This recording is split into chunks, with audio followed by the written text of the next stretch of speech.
We're about to get ready to do a T-joint, and this process is actually what they will test you on during a weld test if you're doing post-MIG or you're doing a MIG test or a flux core test.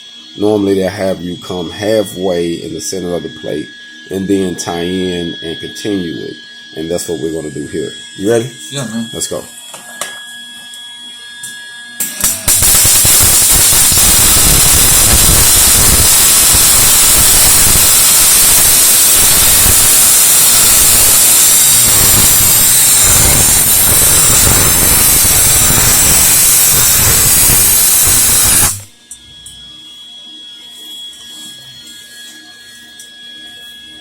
Alright.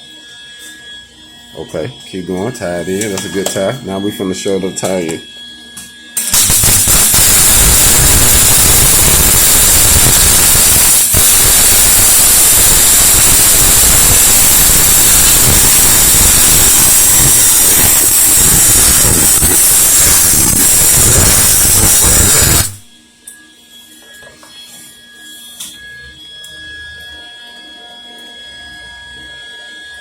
And you got a good tie-in. The main thing is to make sure you get a good tie-in. Yes, sir. And that's very important when you're doing this process. That's what we're doing now. Hold on.